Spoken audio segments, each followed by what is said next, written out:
Иранчуудын арга хэмжээ нөлөөгүй. Стратеги Формусыг хаасан нефт ингээд нэвтэрчл байгаа. Эдгээр юу хийж байгаа юм бэ гэх юм бол нефтний үн хааш ерөөхдөө өндөр байх юм бол Америкчууд бууж өгнө. Тэгээд Стратеги Формусыг тэр чинь батцсан ингээд ярьж байгаа хэрнээ нефтний үн хааш буурж ийна гэдэг чинь Иранчуудын стратеги явахгүй байгаа. Тактик бас стратегийн хувьд бол алдгалтай гэсэн үг. Тэгээ эдгээр ямар нэг байдлаар энийг дээшээ хүргэж стратеги нь оновчтой явна гэсэн үг байхгүй. Тэгээ миний таамаг юу юм бэ гэх юм бол нефт маань ерөөхдөө дээшээ пууждах эрсдлээ юм шиг байна. Тэгээ нефтний үн хаашиг буцаагаад дээшээ яаж өсгөх юм бэ гэх юм бол Сауди Араб, тэгээ Катар гэх мэтчлэн дээд буцыг бөмбөгдөх. Энэ бол дараагийн болох юм байх гэж бодож байна.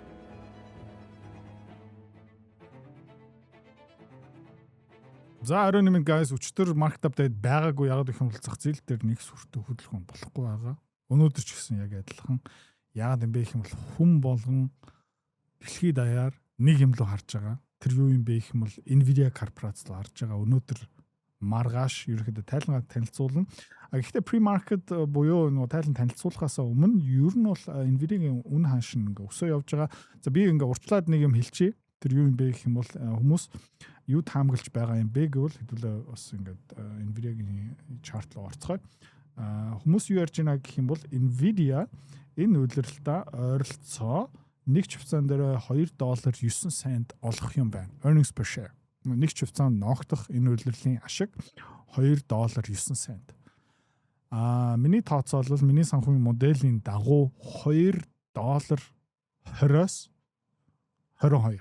Earnings per share $2.20-22 хооронд. За тэгээ харцгаая.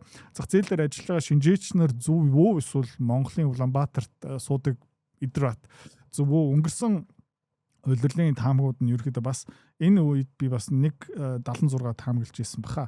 Одоо $2.21 тийм учраас давуул нь биелүүлнэ. Гэхдээ давуул нь биелүүлсэн ч тэр тайлан дээр юу ярих юм бэ? Дараагийн удирдал юу болох юм бэ? Ерөнхийдөө айгүй ирэх удирдлагын борлуулалтын таамага бас 90 хэдэн тэрбумаас 102 тэрбум руу өсөх байх гэсэн одоо надад бас тийм таамаг байгаа. Тэгээ эднийг бүгдийг хийж чадах юм бол яах магадлал өндөртэй юм бэ гэх юм бол Nvidia тэ дэшэ pop хийх магадлалтай. Гэхдээ тэ сайн мэдээ гарсан ч хаяа хувьцааны ханш ингээ унцдаг. Тэгээ хүн болгоно ерөөхдөө жоохон nervous байгаа. Хэдүүлээ нэг хаанаас харах боломжтой юм бэ гэх юм бол S&P 500-гийн ханш бас ерөөхдөө нэг сүртэй хөдлөхгүй Nvidia-г харж гин. Тэ та харж байгаа юм бол бас одоо юу хэлж болох юм бэ гэх юм бол нэг жижигхэн bull flag хийсэн байх магадлалтай. Nasdaq ч гэсэн ерөөхдөө яг адилхан жоохон nervous тэ энд бас нэг flag үүссэн байна гэж хэлж болно. Энд нөгөө bull flag гэдэг харцгаая. Dow Jones ерөөхдөө тийм буцаагаад ер нь бол 50-day average дээр bounce хийсэн. Гэхдээ S&P 500 QQQ-гаас арай өөр. За алт өнөөдөр жоохон амьсгаа авч явах шиг байна тий. Ингээ мөнх ингээ өсөн гэж байхгүй нь ерөөхдөө нэлээд их short covering болж байгаа. Одоо short позицтэй хүмүүс позиц хаана миний таамаг одоо миний хүсэж байгаа юм юу бэ гэх юм бол дараагийн өсөлтөөс өмнө нэг буугаад ирчээд би бас дахиад нэг алт авчмаар байна тий. Та тийм дунд бас намайг зөндөө шүмжилж байгаа. Эднэрээ ингээ алт мон гэсэн яасан бэ? Жи энэ гурвалжингаар ингээ алтан 3600 шал худлаа юм байна шүү дээ. Яа энэ таамаг дээр би буруу байсан. Бүрэн хөлийн зөвшөөрн тэгэл яг одоо тий. Би өөрөө мэдж байгаа. Би өөрөө ямар контент хийж байгааг мэдж байна. Би өөр хаагуур ямар зураас зурсмаа би мэдж байгаа. Тэ? Би ирээдүйг мэддэг байсан бол энэ контентийг хийхгүй ингээд өөрийнхөө зовохгүй тийм ээ.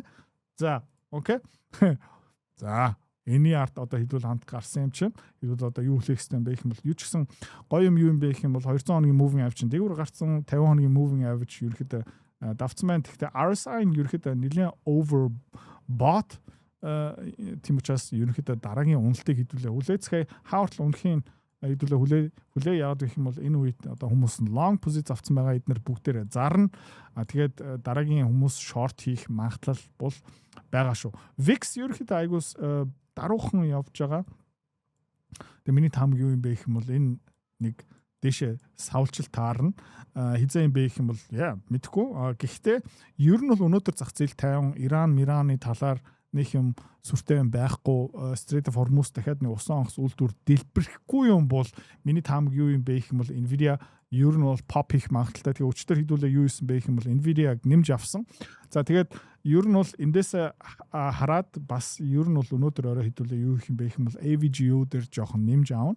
Окей. SanDisk ерөөхдөө бас айгүй хөөрхөн харагдаж байна. 1400-ийн төвшин дээр би ерөөхдөө бас SanDisk-ийг ер нь нэмээд авчмаар л байна. Pre-market дээр 1400, 1500-ийн доор унтсан байна. Та харж байгаа бол өмнөх хай нь 2000-аас дээш байсан. Coherent руу хэдүүлээ 2 хоног лөө нэгт өдөр хөрөнгө олт хийсэн. Одоогийн байдлаараа хөөрхөн өсөлт, баг зэргийн өсөлттэй явж байгаа. Xpeng-ийн тайл нь эдгээр би бас буруу байсан юм а. Бас нэг эдгээр атаа Xpeng өсөн гээ яасан бэ те өссөнгөө ш бүрэн эсэргээрээ унтсан мод яах вэ нэг 50 центээр унсан юм аа. Уучлаарай. Тэгээ одоо буцаагаад $12 төвшин рүү явж гин. 9 сарын үеэр ерөөхдөө дараагийн Iron гэсэн robotics танилцуулна. Тэр humanoid robot-ийн бизнес тусдаа нэг бизнес болгоод тэрэн дээр бас хөөрхөн нэлээд их мөнгө босгосон томоохон хөрөнгө оруулагч нь бас тийшээ орж байгаа. Манай Meta Positions айгүй хөөрхөн одоо буцаагаад дэше явж гин. За тэгээд ер нь бол зах зээл дээр тийм долларын индекс жоохон өсөж гин. Эрдэнэ шиш, буудаа гих мэт чинь бүгдээрээ өсөлттэй, баг зэргийн өсөлттэй явж байгаа. Манай BCI өчтөр жоохон унсан бол одоо жоохон retraction хийгээд ер нь бол тийм ингээд дээшээ доошоо энэ нь бол дээшээ явхаар л харагдаж байгаа. Өнөөдөр Европын газны үн ханш жоохон recover хийсэн.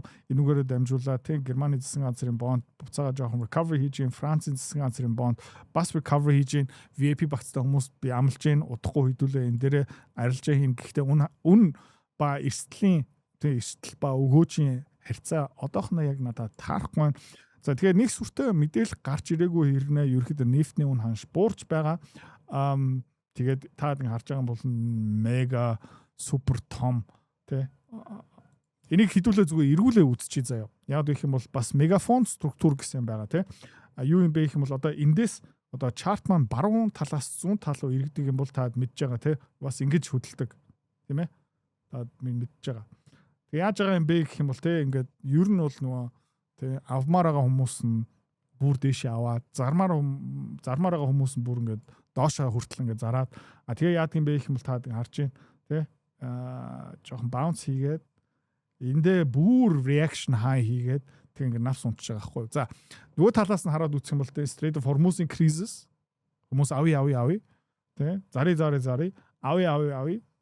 зари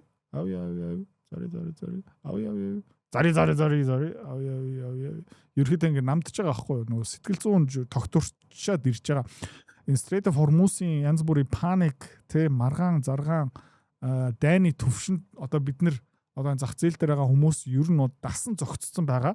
Тэгээ энэ юу юм бэ гэх юм бол нөгөө зах зээл дээр байгаа хүмүүсийн эмоцыг бас илэрхийлж байгаа шүү дээ. Тийм учраас нөгөө хүмүүс баг зэрэг дасж байна тий.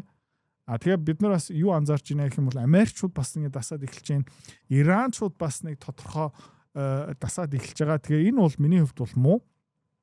Яг гэх юм бол Иранчуудын арга авж байгаа арга хэмжээ нөлөөгүй. Strait of Hormuz-ыг хаасан нефт ингээд нэвтэрчл байгаа.